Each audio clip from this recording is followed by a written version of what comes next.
জাতিকে একটি অবাধ সুষ্ঠু নির্বাচন উপহার দেওয়ার প্রতিশ্রুতি ব্যক্ত করেছেন প্রধান নির্বাচন কমিশনার এএমএম নাসির উদ্দিন।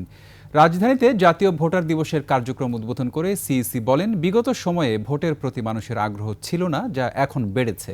জনগণের প্রত্যাশা পূরণ করাই কমিশনের প্রধান চ্যালেঞ্জ উল্লেখ করে প্রধান নির্বাচন কমিশনার জানান, দেশে এখন মোট ভোটার সংখ্যা 12,37,32,274 জন। বিস্তারিত জানাচ্ছেন নাহিদ সিরাজি নিম্মি। তোমার আমার বাংলাদেশে ভোট দেব মিলেমিশে প্রতিপাদ্য নিয়ে সপ্তমবারের মতো জাতীয় ভোটার দিবস উদযাপন করছে নির্বাচন কমিশন। প্রতি বছর ২রা মার্চ এই দিবসটি পালন করা হয়।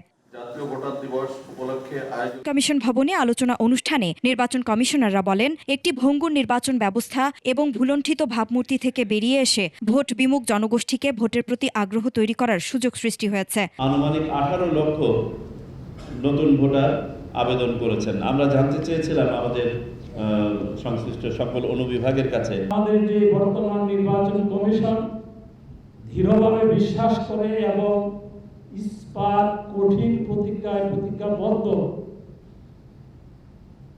ভেঙে যাব মস্কাবনা।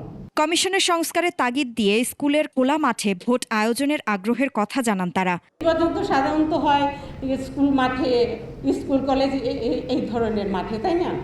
তার তো একটা বাউন্ডারি থাকে, পাকা বাউন্ডারি থাকে, তার ভিতরের যে মাঠ, সেই মাঠে আমি সেটা করতে চাই।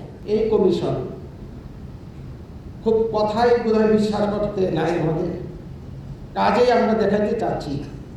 ক্যামেরায় ওয়াও, স্টাইল দেখাও, Xenon X21 পারলে ঠেকাও। এ সময় প্রধান নির্বাচন কমিশনার বলেন, একটি ভালো নির্বাচন উপহার দেওয়ার জন্য জাতির কাছে প্রতিজ্ঞাবদ্ধ তার কমিশন। আমাদের এজেন্ডা হচ্ছে বাংলাদেশের এজেন্ডা, আমাদের এজেন্ডা হচ্ছে বাংলাদেশিদের এজেন্ডা, আমাদের এজেন্ডা হচ্ছে সুস্থ সুন্দর একটা গ্রহণযোগ্য নির্বাচনের এজেন্ডা। আমরা সেই এজেন্ডা যেটা করেছে সেটা ডেলিভার করার জন্য আমরা কাজ করছি। অনুষ্ঠানে জুলাই গণ অভ্যুত্থানে আহত ১৩ জনের হাতে স্মার্ট জাতীয় পরিচয়পত্র তুলে দেন প্রধান নির্বাচন কমিশনার। এর আগে সকালে আগারগাঁওয়ে জাতীয় ভোটার দিবসের কার্যক্রম উদ্বোধন করেন প্রধান নির্বাচন কমিশনার এএমএম নাসির উদ্দিন। পরে বের করা হয় বর্ণাঢ্য র্যালি। নাহিদ সিরাজি নিম্মি, ২১ টেলিভিশন, ঢাকা।